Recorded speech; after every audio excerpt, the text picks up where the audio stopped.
Free Tip Friday. Todd and I are standing here on the tee of number 12 in Muirfield over in Solon, Ohio, one of the two. I wish I was at 12 in Muirfield right now. I made birdie on that hole last time I played it. Good hole, really tough hole. Anyway, today we are not going to go through swing. We're going to look at a few rules for 2019. A few of the 2019 rules changes, which obviously has been made a big impact on touring. Well, yeah, there's so many of them too. Where usually there's just a couple of rules changes that aren't really that relevant. This year it seems like there's quite a few that make quite a difference. Most definitely. Every time, like I mentioned, every time you play golf, you're going to come in contact with them, especially in events. So these are things you definitely need to know. And Todd and I are going to touch on four, just summary of four of them. And Tuesday we had a great rules seminar at the club. We had about 40 members show up, so it was a great turnout. We had David Griffith from the Northern Ohio PGA along with Randy Eisman. Both rules officials from the Northern Ohio PGA did a great job on the presentation.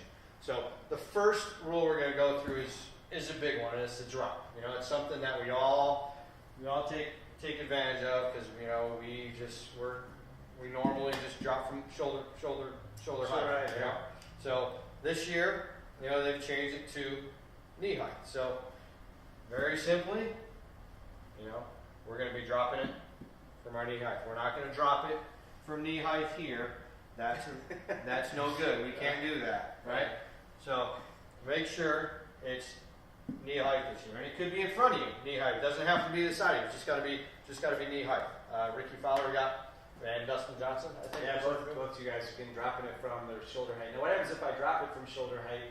And am I penalized right away, or can I correct that? You can correct it. You can pick it back up and drop it again from. So you notice I drop it at shoulder height. You say, hey, you got that wrong. I can pick it up, drop it from knee height, no penalty. Unless you don't like that person. They're saying, oh, you hit it from their penalty. Sorry. Another one, breaking a club. So in the past, if you broke a club by hitting a shot or bent a club by hitting a shot, you were able to replace that club. Not anymore. One example of that was Justin Thomas. I was going to say Dustin Johnson. Yeah. Justin Thomas, a couple weeks ago at the PGA National in the Honda. He hit from behind a tree. His club was damaged. It was bent. The only thing, he couldn't replace that club. He can try to bend it back any way possible, but you cannot replace that club anymore. Which is a change, right? Before you couldn't play a damaged equipment. Now you can? Correct. There's only one way you can replace a damaged club. And if I'm standing here and Todd takes his putter or whatever club and just chops that thing in half, it wasn't my fault. It was due to the opponent. I can put another club in play to replace that one. Another one, touching the line of the putt.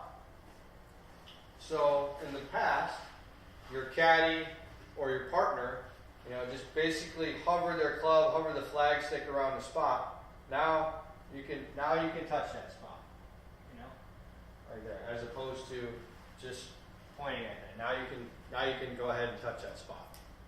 Last one we'll give you is embedded ball. So as embedded ball was a local rule prior, and we played it at Barrington. Now it is an official rule, and you can drop one club length from that pitch mark. So as opposed to dropping it from here, right next to that pitch mark, closest point to, now you get a club. Which getting a club could be a pretty big advantage. Yeah, it could be a big advantage. In the spring here when it's generally the wettest and the rough is generally the longest, if you're in that heavy grass, your club length puts you into a similar or a shorter cut part of the rough, or even takes you into the fairway, you can improve your lie like that. That's a big help.